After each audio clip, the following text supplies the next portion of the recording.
All right. What's good, y'all? Soul here, and welcome back to my story mode. So before we get started here, I just wanted to let you guys know, I'm going to put a timestamp and everything in the top right corner or top left or whatever, letting you guys know that this is just going to be a primetime yap session. I just wanted to talk. I just wanted to just yap for a quick hot minute about Sparking Zero.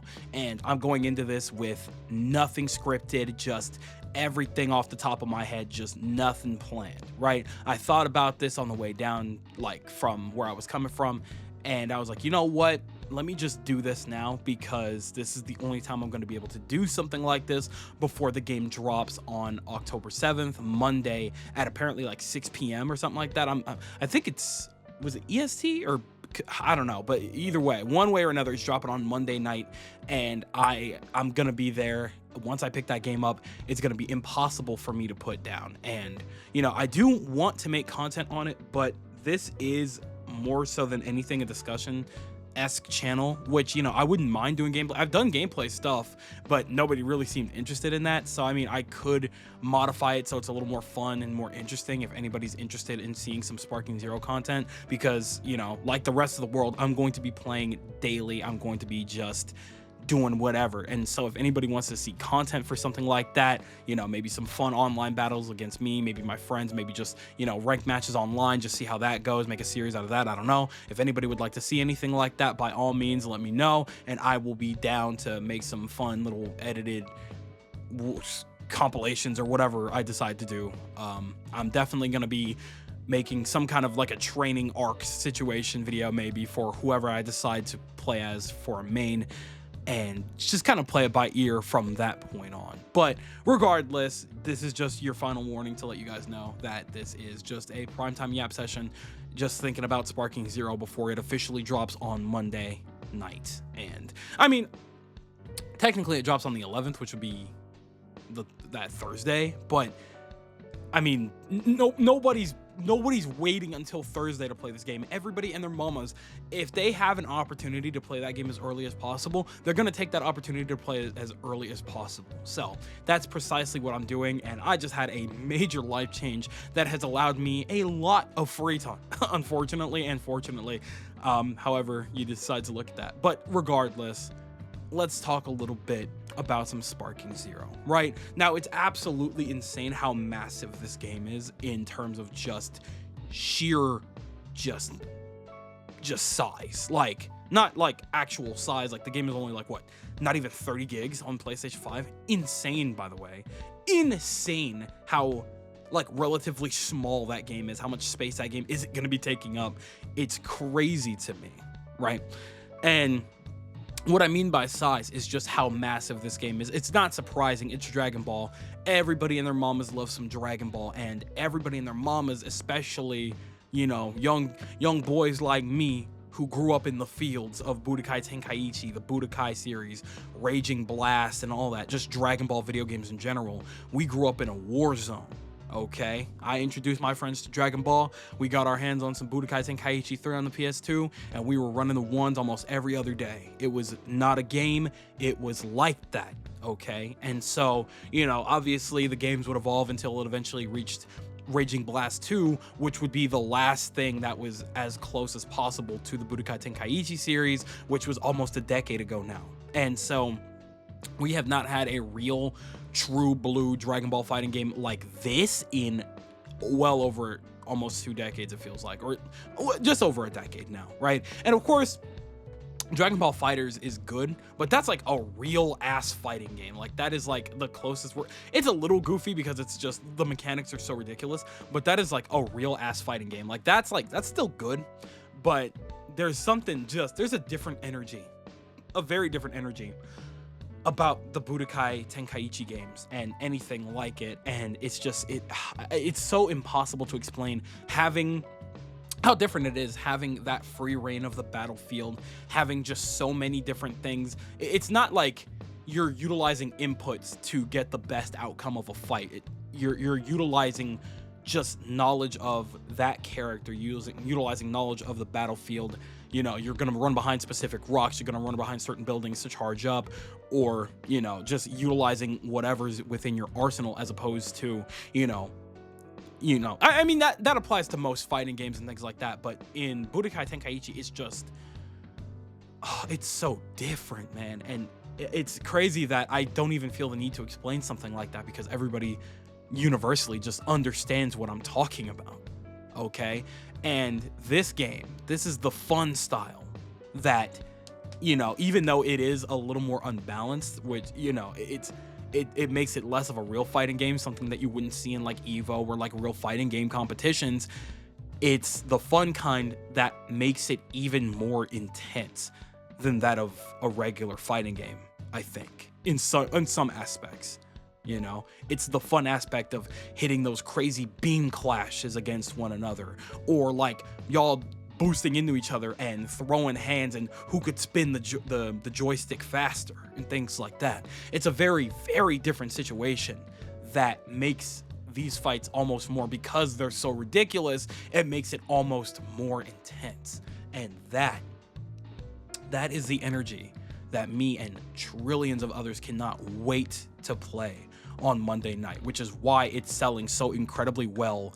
And it's not even out yet. The pre-orders are selling so incredibly well because it's selling the top version, the ultimate bundle, with every DLC character, every season pass, or whatever's coming with that, and that 3-day early access, because everybody and their mama knows we're gonna run through that story mode as quickly as heavenly possible, and then we are getting in the battlefield, especially on October 11th. We're all going to be trained up. We're going to have access to most of the characters, I believe. I'm assuming every character is unlocked, but I could be wrong about that. So we're going to run that story mode as quickly as humanly possible, and then it's go time. It is go time as quickly as possible, and that is so incredibly exciting. I just, whew, boy, I can't imagine how much time I'm going to invest in that game. Like, I can easily see a situation in which Sparking Zero easily becomes one of my most played games. Like, it's going to be up there in the hours with what would have been for Kingdom Hearts 2, what would have been for Smash Ultimate, you know, Fortnite even. It's going to outrank a lot of those easily. And I can't wait for that. I'm really excited to put in the time, put in the effort, put in the work, put in the hours to truly understand whatever characters I'm deciding to lock in with. But even then, what other characters I'm going to lock in with as well, because there's just so many varying options. And until recently, right, I did not invest myself in the gameplay. I would see the trailers and stuff like that to see what characters were coming. That's cool, that's great, that's awesome. But, you know, whenever a influencer of some kind, of YouTube or TikTok or whatever, would go and get, you know, exclusive footage for Dragon Ball Sparking Zero, whether it be at a con or an event or whatever, I was doing my best for a little while to avoid any real gameplay, so that I could avoid getting any kind of spoilers on the gameplay. I wanted to go in as blind as possible. I just wanted to enjoy it as fresh as humanly possible, because watching gameplay makes me antsy. It makes me way too excited, and I can't stand it. When I'm excited for a game, there is nothing that hurts me more than waiting for it. Okay? It's physically painful waiting for a game. Maybe it's a problem. It might be a genuine issue. I don't know. But nothing is more excruciatingly painful than waiting for a game. If I don't find ways to distract myself, like I have been for the past couple of days waiting for Sparking Zero, I am in physical pain, and I am just upset that I am not playing it in that very moment. It hurts my chest so bad that I don't have Sparking Zero right goddamn now. It's dramatic. It's a very dramatic take, I know. But that's how my brain operates. That's how I've always been. I've been growing up with video games. I've grown up with video games. You know, it's part of my being. Okay, and so when I'm excited for a game, it's a pain unlike any other. Okay, and I've been cheated on, so that's how you know it's bad. You know what I'm saying? So I can't wait. I really can't wait. And I've been, you know, playing whatever games I come across and making videos and things like that to distract myself from it, and, you know, just working on videos and things like this to distract myself from it. However, there was a day recently in which my buddy that we convinced to get the game, he told me, one night he was like, you know, I've been meaning to look up some gameplay and stuff like that so I could study up on, you know, Dragon Ball stuff, because he didn't really play like Budokai Tenkaichi and stuff like that back in the day. He didn't grow up with Dragon Ball games like that. So he wanted to really like research, because he's like Dragon Ball. He's always loved Dragon Ball, but he wanted to really invest himself more in, you know, the style of gameplay that he's going to be getting into, so that he could keep up with, you know, whoever else in our little, you know, group of people that's going to be playing this game. And so I decided, hey, all right, you know what? Screw it. I've avoided a lot of gameplay. Let's both take a look together and see what we got going on. And we took a look at that gameplay, and I'm like, oh my God. I cannot believe how hard they cooked with this freaking game, man. The environments look so awesome. The reactions to everything breaking from blasts and explosions, all the smoke clouds, just every little detail and nook and cranny in these environments in of themselves look very, very pretty.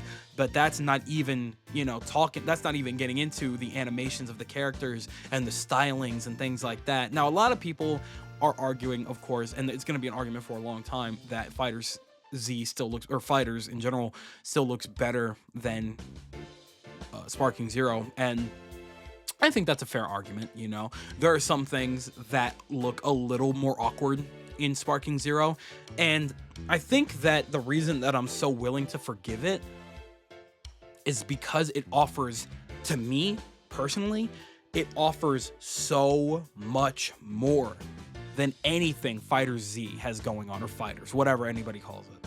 Just the sheer amount of characters alone is almost overwhelming, right? 183 base characters in this roster to choose from. It's insane. But to top that off, you can see in most of these characters that from the gameplay that we've seen, of course, anyway, that they showcase each and every one of their personalities, their fighting styles, and their abilities in a unique way. Even though there's this many characters, it is brutal how crucial it is that these people have like put in insane effort. Like, these guys have been just putting in brutal time.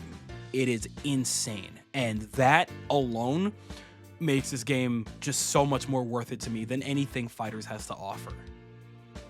And that's truly astounding, which is why graphically the game is still insane. The game still looks incredibly beautiful. Okay, this is an art style that I will easily never get tired of. A style that I could see for a lot of other anime games as well if they wanted to do something like this, where it's not as close to Fighters, you know, because Fighters is very, very accurate in terms of its animation and its replication from manga panels to the anime of Super and things like that. It's disgustingly accurate. Sparking isn't as close, but it still does a good job doing what it can to replicate those moves. Like, we could still very clearly see, like, when UI Goku parkours with the Kamehameha over, you know, Kefla's beam and things like that. He does that in his ultimate. Or Super Saiyan 4 Goku, when he summons, you know, and he does Dragon Fist. You could still see the attack, you can still see the animation, you can still see the uniqueness, and you can still see that it is still pretty damn close to what we know of the original attack. It's still beautiful in every which way. And so it doesn't really matter to me that it's not as detailed or close to, you know, the manga or anime as Fighters is, because I don't care. This is gonna end up being a much more fun game for me in the long term, and that's all that matters. That is all that matters, right? And so, and speaking of just, you know, being more fun, or just, I guess, the fun aspect in general, it's very interesting that I think from my understanding, like I said, I've still avoided like a lot of information, like general information, or just kind of like let things slip so that I can just go into this and be like, oh, okay, they have this, I know what I'm gonna do with this. I just want to not look at anything for as long as humanly possible. And one thing that I had avoided until recently was the fact that there is a ranked mode that limits you, which is this is very interesting. It limits how many characters, or rather like how powerful, depending on the power level of the character, it limits, you know, how many characters you can utilize based on how many points you use up when you choose a character, right? So for example, there's 15 points in total, and you can choose a team of, I believe, 4 or 5, right? Which makes sense, you know. And that means that you've got to very carefully choose which characters you want to bring. Each character has a different value, right? For example, I mean, I didn't look too heavily into it, so I don't know what the exact values are. But for example, you have 15 entire points. So if you choose like Gogeta, for example, he takes up like 8, 9 points alone.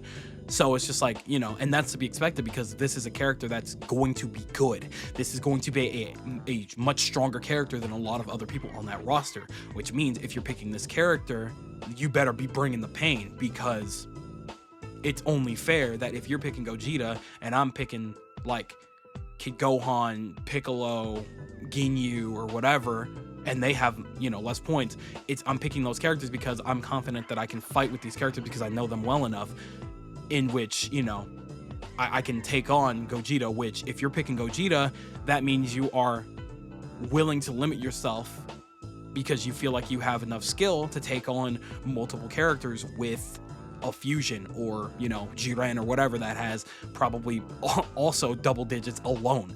So I think that's a very, very interesting concept. And people were saying like, oh, if you're picking these characters, if you're mad about how the rank system works, that's because you weren't ready to bring the skill to the table. And I think that's a very, very interesting way to look at it, because he's kind of right. If that's how you're seeing it, like if you're upset about that, then yeah, like it's one of those things that, you know, I've played a lot of Smash Ultimate, or just Smash in general, since Smash 4 specifically. I've had it since Brawl and everything like that, but Smash 4 is where I really started to truly understand what I needed to do to get a real understanding of Smash as a whole, right?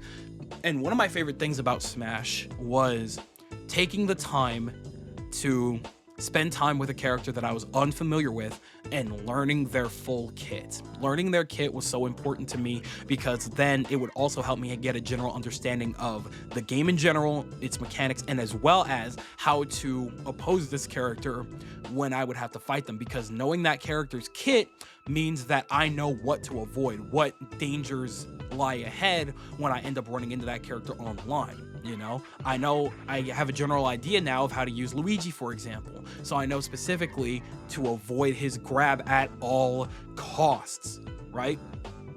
Now that's just using Smash as an example, right? When it comes to Sparking Zero, it's going to be a little harder to do something like that with a roster of 180 plus characters. It's going to take probably a little less time to learn a majority of these characters' kits, because they are much more simplified than that of like an actual fighting game or even like a platform fighter or anything like that. So it's going to be generally easier to learn, but there's so many characters that there's still a lot to learn. And that includes, just on top of the fact that we still got to learn like the ins and outs of the mechanics and things like that.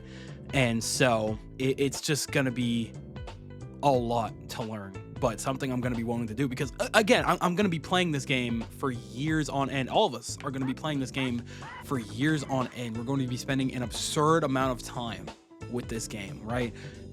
Dragon Ball Xenoverse, we played that as excessively as we did, not only because they were updating it consistently, which thank them for that. Like, oh my God, that team deserves hugs and kisses all around for what they did, holding down the development and the content for that game for as long as they did. Okay, and God bless them for it. They did a splendid job giving us everything they could to make that game just as fun as possible for as long as possible. But if we're being so completely honest, there was nothing in that game, especially not the PvP, that could match up nearly as hard as running the ones in a Budokai Tenkaichi game. It's just not the same, okay? Running it in Xenoverse was great. It was a good time to have those occasional 1v1s and things like that online with randoms, but there's just so many things. There's a skill gap for sure, absolutely. But there's just mechanics and just tools within Xenoverse that can make it unfun depending on your situation. Your situation being, you know, who you're fighting and how well they know the game and its ins and outs and things like that. I didn't play Xenoverse 2 for a very long time. So if I were to just decide, oh, I just kind of want to go online and fight somebody in a 1v1 or whatever, I will get cooked no matter what, right? And that's a kind of given, that's a given for most games, right? But like in something like an RPG where there's a lot more in-depth mechanics and very, very specific movesets that a lot of people are going to like to use and things like that, it makes it a little less interesting. Right? There are specific things that you have to lock in with Xenoverse that work, and things there's just too many things that don't work and things that do work. And that's a little bit boring when there's a surefire way for you to be able to keep up, as opposed to, you know, just utilizing your skill and learning the character and utilizing their kit to make the battle work. Okay? Because there's, you know, I can't go online in Xenoverse with, you know, my for example, even my character, my custom character, not max leveled, not with the proper like Z souls and with the proper like key blasts and stats and things like that. That's an in-depth thing. Okay, you can't just go into an online battle like that and think you're gonna be okay.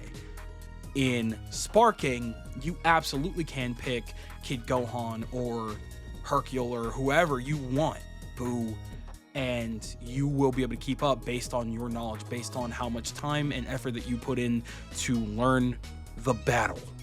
And that is where, you know, Xenoverse 2 could never match up.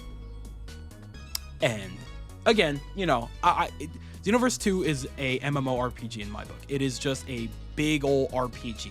That's all it's ever been. That's what it's going to be. That's how it is. Sparking is the embodiment of the arena fighter, the open like zone fight game. It is like that, and it soars leagues above. I mean, I guess even looking at like OG like Budokai Tenkaichi and things like that.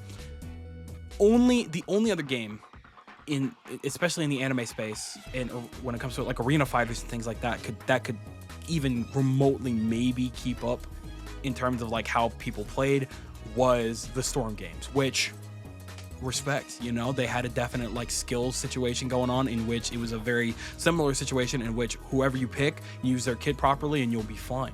Okay, but it never felt like it was truly evolving nearly as much.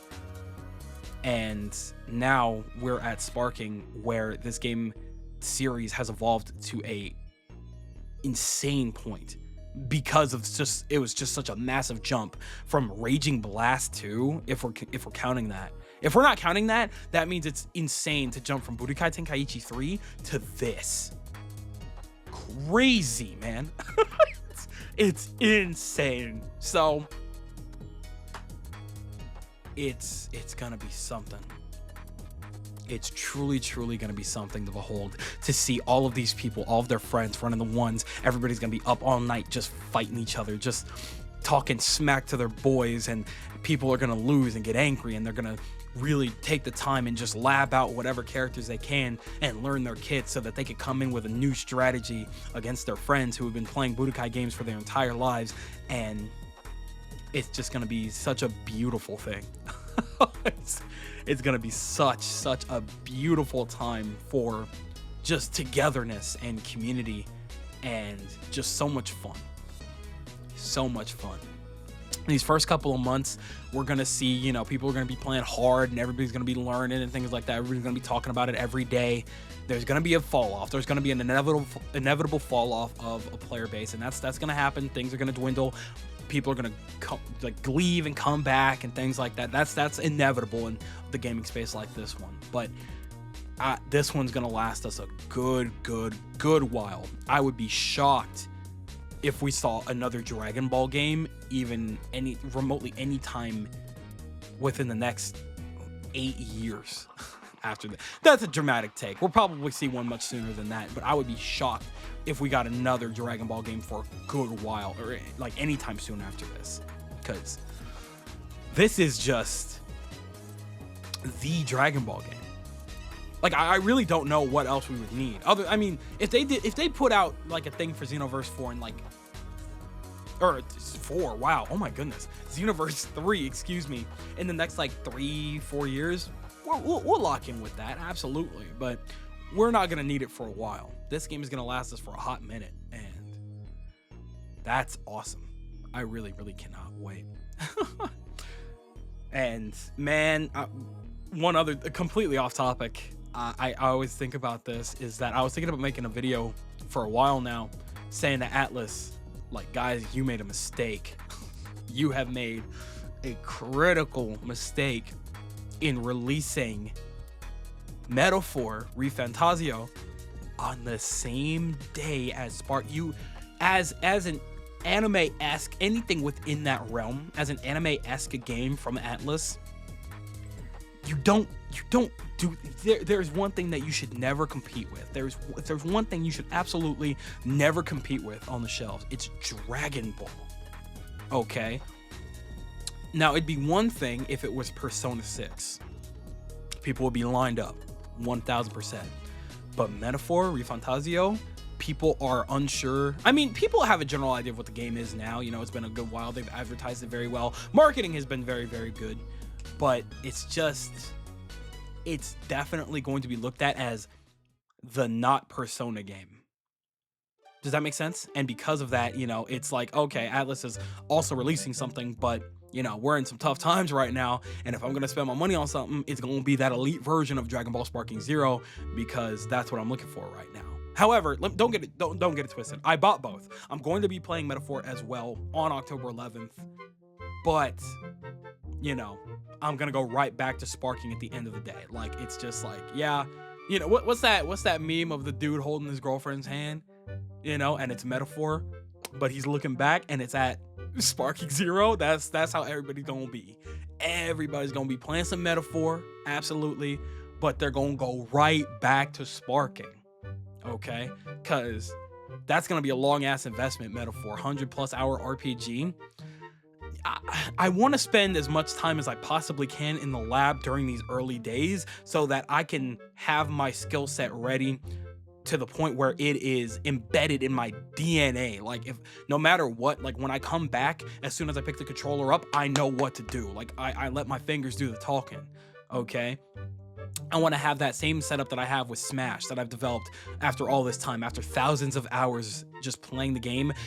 Even if months or years have gone by, I can easily pick up that controller and not even need to think about it. Okay, that's the type of situation that I need to develop for Sparking Zero as soon as humanly possible, and that's going to be at least a couple hundred hours of consistently playing with a bunch of different characters, a bunch of different maps, just understanding that game as much as humanly possible. So, you know, I really wanted to tell Atlus, like, y'all better move that game back, move it forward, release it a month early. I don't give a goddamn. Move that game's release date, because y'all are asking for it to flop, putting it anywhere near the realm of Sparking Zero, right? Sonic, I'm very happy they put that at the end of the month, because it'll have given me at least a solid, like, it'll give me a solid couple weeks of Sparking where I'll be willing to take that hefty break to just focus on Sonic X Shadow Generations. But like everything else in the middle, Metaphor is going to be hard to pick up. It really will be. I'm saying that right now, because all I'm going to be thinking about, I'm just going to be waking up, maybe breakfast, right to Sparking, right online, right to whooping some ass or getting my ass whooped one way or another. And it's just going to be such a fun couple of weeks, bro. It is going to be a fun couple of weeks, man. And then even after that, I just, the only games that I'm worried about are that, Metaphor, Sonic, and I guess maybe Mario Party Jamboree, not really as much, and Mario and Luigi Brothership, because that comes out November 7th. And, you know, after that, it's just going to be all Sparking for the rest of the year. Like, I'm just going to be grinding that out like a madman. Just, I can see it now. So, overall, I guess, because I don't, like I said, this is just a prime ramble session. I think I've talked about everything I wanted to talk about. You know, I didn't really, again, come into this with any sort of a plan or a script or anything like that. I just wanted to just yap about, you know, what I'm thinking about here. And all I'm thinking about is just how much fun it's going to be to, you know, relearn some of my favorite characters. You know, Ultimate Gohan, I'm really leaning towards as a main, but I'm also like kind of down to lock in with Janemba because he's one of my favorite he is my favorite movie villain, I think. I mean, I don't know if Super Broly counts, but because he's canon, Janemba's not. But like as the non-canon characters go, Janemba's one of my favorites. He's so cool in design and movements and things like that. And the little bit of gameplay that I've seen from him, he was not utilized properly. I want to be the one that utilizes Janemba properly. I don't see nobody talking about no Super Janemba, so that might be my boy. But again, we'll play it by ear. Maybe Bardock's looking real good. Maybe Ultimate Gohan's still looking fire. Cooler's looking all right. You know what I'm saying? There's just so many different ways to play and so many different characters to utilize for that playstyle, and it's just so exciting, so exciting. So I really truly cannot wait. I cannot wait. But I think I have said enough. You know, I'm definitely gonna credit whoever's gameplay that I put. I'm not even gonna look at the gameplay. I'm just gonna smack it up, probably.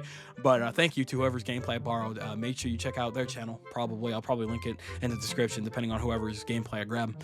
But I think that just about does it for me. So the mic is getting passed over to you. And I would like to hear everything that you guys are thinking in the comment section below. Are you going to be picking up Dragon Ball Sparking Zero day one being the early release that everybody else is going to be playing it on? Are you going to be just in the lab grinding? Are you going to hit that story mode as soon as humanly possible?